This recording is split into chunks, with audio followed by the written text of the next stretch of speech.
अस्सलाम वालेकुम नाज़रीन, मैं आप सबकी मेज़बान समीरा खान। खसवा 7 टीवी न्यूज़ इंडिया चैनल में आप सबका खैर मकदम है। आइए नज़र डालते हैं आज की ताज़ा खबर पर।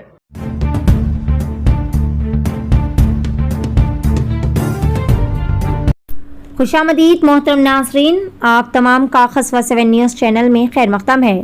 बतारीख 30 सितंबर को BSD चल्लापल्ली में एक प्रेस मीटिंग का एहतमाम किया गया ताकि मुल्क की ग़िज़ाई तहफ़्फ़ुज़ के लिए फूड कॉरपोरेशन ऑफ इंडिया की अहमियत के बारे में बेदारी पैदा की जा सके।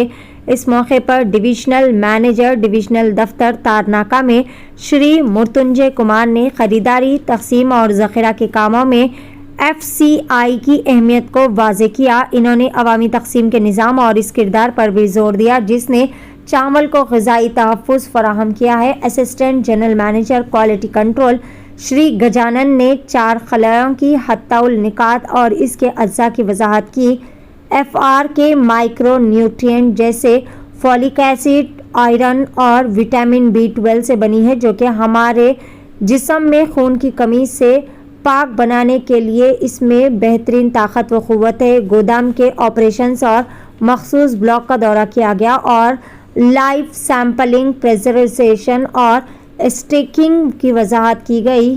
और तेलंगाना हिंदुस्तान की जनूबी रियासतों में धान की सबसे ज़्यादा पैदावार करने वाला मुल्क हमारा हिंदुस्तान है। अनाज का मियारी आलमी मियार के मुताबिक है। ख़रीदारी हर नए साल रिकॉर्ड को पूरा करती है। फ़िलहाल FCI तेलंगाना PMGK की अपनी अलॉटमेंट की ज़रूरियात को पूरा करने के लिए बिहार, केरला, तमिलनाडु, कर्नाटक, झारखंड और मगरबी बंगाल को ये रैक भेज रहा है जो कि फॉलिक एसिड, आयरन और विटामिन B12 RDA मियारात के लिए भरपूर तरीके से खुसूसियात रखता है। आइए जानते हैं इस खुसूस में मुकम्मल बारीक बीनी से तफसीलात खसवा 7 न्यूज़ चैनल के साथ। मैं मृत्युंजय कुमार, मंडल प्रबंधक, तारनाका, हैदराबाद। सबसे पहले आपका FCI चल्लापाली डिपो में स्वागत है।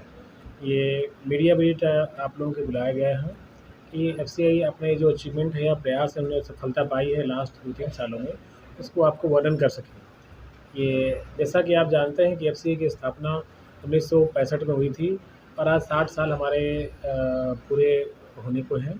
तो इस परिस्थिति में FCI ने 60 सालों में क्या खोया, क्या पाया और हमने जनता के लिए क्या क्या किया, इसकी एक लेखा-जोखा आपको प्रस्तुत करना हमारी ये इच्छा जागे। तो जैसा कि आप जान रहे हो 1965 में FCI की स्थापना हुई। उसमें FCI का अकाल से गुजर रहा था और सारे देश में अन्न का अभाव था। हमें अमेरिका से PL 480 स्कीम के तहत गेहूँ और चावल मंगाना पड़ता था और स्थिति ये थी कि हमारे प्रधानमंत्री लाल बहादुर शास्त्री जी को जय जवान जय किसान का नारा देना पड़ा और लोगों को 2 वक्त की रोटी नहीं मिलती थी। तो FCI की स्थापना भारत सरकार के द्वारा इसलिए किया गया ताकि ये किसानों को प्रोत्साहन मिल सके, आम जनता तक सस्ते दरों पर अनाज पहुँचाया जा सके और सामरिक परिस्थितियों के लिए और इमरजेंसी रिक्वायरमेंट के लिए अपने पास बफर स्टॉक जमा रहे ताकि किसी भी युद्ध में, वार में या काल में अपने लोगों को हमारी आवश्यकता पूर्ति कर सकें। तो आज 60 सालों में हमारा प्रयास ये है कि जब से FCI की स्थापना हुई 1965 में, आज 2023 है, हम आज आत्मनिर्भर हैं। आत्मनिर्भर जाके नहीं हुए हैं बल्कि अपने इन सालों में FCI भारत विश्व का दूसरा सबसे बड़ा खाद्यान्न उत्पादक बन चुका है। हम गेहूँ, बासमती चावल और अलग फल सब्जियाँ निर्यात कर रहे हैं और न ही हमारी अपनी जनता की खाद्य सुरक्षा तो कर ही रहे हैं, साथ में निर्यातक देश भी हैं और कीमती विदेशी मुद्रा भी जाके अर्जित कर रहे हैं। इस पहला जो FCI का लक्ष्य था कि आत्मनिर्भर बने और किसानों को उसका हक मिले और आम गरीब जनता को सस्ते अनाज मिले, उसमें FCI पूर्णतः सफल रही है और उस सफलता में भी तेलंगाना राज्य का अहम योगदान रहा है। जैसा कि आप जानते हैं 2014 में तेलंगाना राज्य का गठन हुआ था। उस समय से लेकर के आज 9 साल पूरे होने के आए तो राज्य सरकार की लिफ्ट इरिगेशन जो सिंचाई योजना आई और FCI की विभिन्न प्रोक्योरमेंट प्रयासों से आज तेलंगाना में 4 गुना ज़्यादा धान उत्पादन होता है। 4 गुना धान ज़्यादा उत्पादन होने से किसानों की आय तो बढ़ी ही है, साथ में देश की गरीब जनता को सस्ते दर पर अनाज मुहैया कराने के लिए अनाज की उपलब्धता भी बढ़ी है। आज तेलंगाना राज्य से दक्षिण के 4 राज्यों आंध्रा, तेलंगाना, तमिलनाडु, कर्नाटक और केरल में ही अनाज की आपूर्ति की जाती है। साथ-साथ उत्तरी राज्यों के भी जैसे बिहार है, झारखंड है, उड़ीसा है, जहाँ की ये बॉइल्ड राइस की कमी है, यहाँ से प्रेषण किया जाता है। तो आज जो जो गांव-गांव स्तर पर जो खाद्यान्न उत्पादन, धान उत्पादन बढ़ा है, उसका फ़ायदा किसानों तक पहुँचा और स्थिति ये हो गई है कि आज तेलंगाना राज्य जो है भारत के सबसे अमीर राज्यों में से एक हो चुका है। प्रति व्यक्ति आय के मामले में तेलंगाना आज सबसे ऊँचा है, पूरे भारत में सबसे ऊँचा है। और जो तेलंगाना राज्य की प्रगति हुई है, इसमें ज़मीनी स्तर पर जो किसानों की प्रगति हुई है, वो एफसीआई का उसमें अहम योगदान है। राज्य सरकार के द्वारा जो धान खरीद की आती है, न्यूनतम समर्थन मूल्य दिया जाता है, उसका बहुत ही अहम योगदान है। दूसरा जो हमारा अचीवमेंट था कि हम राज्य के कोने-कोने में भंडारण की व्यवस्था करें। विगत 10 वर्षों में भारत सरकार के द्वारा कई प्रयास किए गए हैं। प्राइवेट, निजी और सार्वजनिक भागीदारी के तहत कई सारे बड़े गोदाम जाके बनाए गए हैं। आपने जैसे यहाँ तेलंगाना में अपने तारनाका के अंतर्गत कुंतला में है, कुर्थला में है, इससे 1-1 लाख टन की कैपेसिटी बनाई गई है। उन भंडारण क्षमताओं में किसानों से खरीदे गए धान एवं उनसे प्राप्त चावल का भंडारण किया जाता है और तेलंगाना राज्य की आपूर्ति के बाद उन समस्त चावल को राज्य के भारत सरकार के अन्य दूसरे आवश्यक जहाँ आवश्यकता है, उन राज्यों को निर्गत कर दिया जाता है। तीसरा, जैसे हमने कहा कि एक हमारा प्रयास इतना ही नहीं है, बल्कि ये भी है कि हम आम जनता को एक पोषणयुक्त आहार व्यवस्था कराएँ। जैसा कि आप जानते हैं कि हमारे यहाँ लोग चावल दाल की व्यवस्था है, लेकिन आम जनता के यहाँ एनीमिया है, खून की कमी है। ये निम्न स्तर पर गरीब जनता में व्यापक रूप से इसका व्याप्त है। तो ये जो चावल हम जो बाँटते हैं, गेहूँ बाँटते हैं, ये आम गरीब जनता तक जाता है क्योंकि वो महँगे स्टेट प्रोडक्शन भी करता नहीं है, बट अदर स्टेट जैसे कि पंजाब, मध्य प्रदेश, दूसरे स्टेट से हमारे यहाँ पे आता है।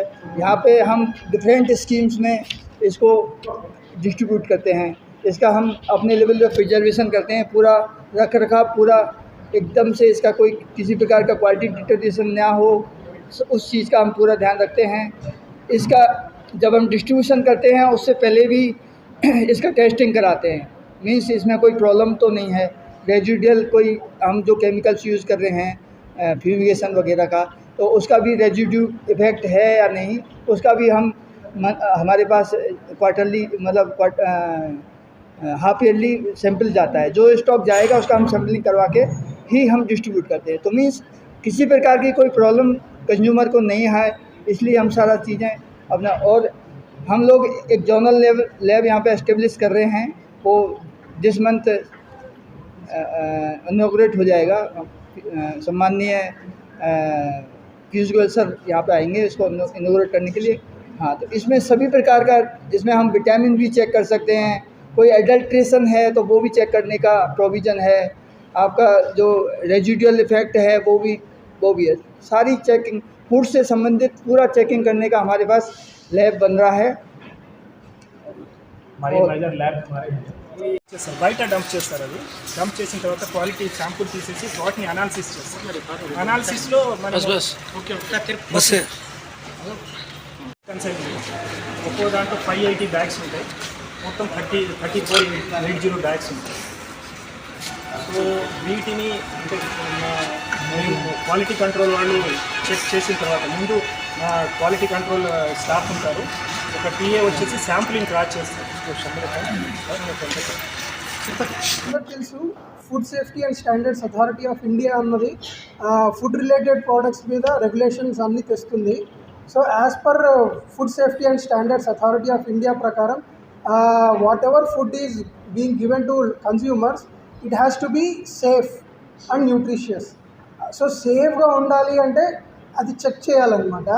అందులో అంటే ఇప్పుడు మనకు అందరికి తెలుసు ఫార్మర్స్ వచ్చేసి పెస్టిసైడ్స్ యూజ్ చేస్తారు. అలాగే మా ఎఫ్సిఐలో కూడా స్టోరేజ్ చేసినప్పుడు మేము పురుగులు అనేవి రాకుండా, ఇన్ఫెస్టేషన్ అనేది పట్టకుండా మేము కూడా కెమికల్స్ యూజ్ చేస్తాము. డెల్టామెథ్రిన్ అనే కెమికల్ యూజ్ చేస్తాము. సో స్టోరేజ్లో ఇలాంటి ఇన్ఫెస్టేషన్ రాకుండా మేము కెమికల్స్ యూజ్ చేస్తాము. సో వాటి ఎఫెక్ట్ అన్నది ఫుడ్ మీద ఎంత ఉన్నది అన్నది కంపల్సరీ చెక్ చేయాలి as per food safety and standards authority of India. So దాని ప్రకారంగా ఆ లాస్ అన్ని ఎఫ్సిఐ అన్నది కంపల్సరీ ఫాలో అవుతుంది. Food safety and standards authority of India laws ఉంది. సో దాని ప్రకారంగా ఈ పెస్టిసైడ్ లెవెల్స్ ఎంత ఉన్నాయి, యూరిక్ యాసిడ్ లెవెల్స్ ఎంత ఉన్నాయి అన్నది మనము చెక్ చేయాలి. ఇప్పటి వరకు ఏంటంటే బయట ఎన్ఏబిఎల్ అక్రిడేటెడ్ ల్యాబ్స్లో ఎఫ్సిఐ వాళ్ళు చెక్ చేసేవాళ్ళు వాళ్ళ శాంపుల్స్ని. బట్ ఇప్పుడు ఎఫ్సిఐ ఇన్హౌస్ చేయడానికి చెక్ చేయడానికి మోడర్న్ ల్యాబ్ అన్నది ఎస్టాబ్లిష్ చేస్తూ ఉంది. చాలా హై ఎండ్ ఎక్విప్మెంట్స్ కూడిన ల్యాబ్ని ఎస్టాబ్లిష్ చేస్తూ ఉంది. అందులో మేము పెస్టిసైడ్ రెసిడ్యూస్ ఎంత ఉన్నాయి, మేము పబ్లిక్ కన్జ్యూమర్స్కి ఇచ్చే రైస్లో పెస్టిసైడ్ ఎంత ఉన్నాయనేది చెక్ చేస్తాము. ఇవన్నీ పాస్ అయిన తర్వాతే కన్జ్యూమర్స్కి వెళ్తాయి.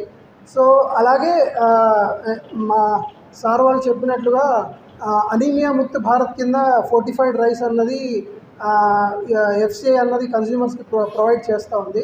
అందులో ఐరన్ కంటెంట్ అన్నది కరెక్ట్గా ఉందా లేదా, ఆ తర్వాత విటమిన్ B9, విటమిన్ B12 ఈ మిశ్రమ కరెక్ట్గా ఉందా లేదా, యాజ్ పర్ రికమెండెడ్ స్టాండర్డ్స్ ఉన్నాయా లేదా అన్నది చెక్ చేయడానికి కూడా ఎఫ్సిఐ ఇన్హౌస్లోనే హై ఎండ్ ఎక్విప్మెంట్స్ అన్నీ పెడుతున్నాయండి. అందులో HPLC high performance liquid chromatography, gas chromatography, mass spectrometry అని, తర్వాత ICP-MS అనే హై ఎండ్ ఇన్స్ట్రుమెంట్స్తో ఈవెన్ ఆల్మోస్ట్ 10 crores పెట్టి ల్యాబ్ అన్నది ఎస్టాబ్లిష్ చేస్తూ ఉంది. సో వితిన్ 1 monthలో మా సార్ చెప్పినట్లు వితిన్ 1 monthలో ల్యాబ్ అన్నది ఇనాగ్రేట్ అవుతుందండి. ఆ తర్వాత 5 states ఎఫ్సిఐ కింద వచ్చే 5 states కేరళ, కర్ణాటక, తెలంగాణ, ఆంధ్రప్రదేశ్, ఈ 5 states నుంచి మా ఎఫ్సిఐ గోడౌన్లో ఉన్న శాంపుల్స్ అన్నీ ఈ ల్యాబ్కి వస్తాయి. ఇక్కడ మేము చెక్ చేస్తాము. ఏవైతే పారామీటర్స్ అన్నీ పాస్ అవుతాయో వాటిని మాత్రమే కన్జ్యూమర్స్కి డిస్ట్రిబ్యూట్ చేయడానికి అనుమతిస్తామండి. సో ఇది ల్యాబ్ గురించి. థ్యాంక్ యూ అండి. Even up to 2 years, that much we can, that capacity and efficiency we have in our organization, and this is what all we do. And I again welcome for procurement, sir will take over. He will explain you the nuances. So ఇక్కడ అంటే mall nutrition ఉంటుంది కదా చిన్నపిల్లలకి, మళ్ళీ పెద్దవాళ్ళకి, దాంట్లో 45 రైస్లో B12, B9 and iron deficiency ఉన్న వాళ్ళకి అది ఇస్తున్నాము.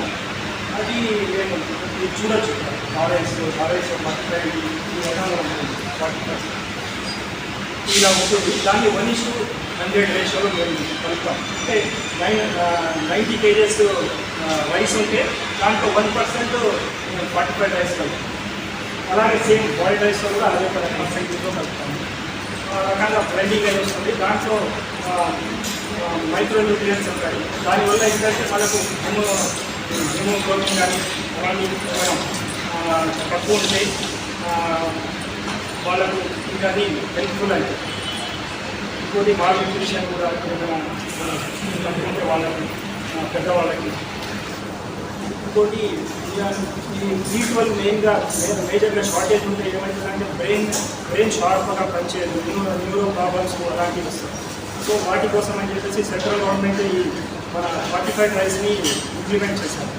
సో ఇప్పుడు అంటే అందరికీ ఇప్పుడు గ్రౌండ్ లెవెల్లో మన ఉండాలి కదా, మన అంటే వాళ్ళకు తెలియని వాళ్ళు ఉంటారు. సో లైక్ లేబర్ వాళ్ళందరికీ తెలియదు. సో ఇది మీరు ఆ గ్రౌండ్ లెవెల్లో తెలియడానికి మేము ఈ కాన్ఫరెన్స్ అరేంజ్ చేశాము. మా బాధ్యత మీదన్నమాట. ప్రెస్ ద్వారా చెప్పండి.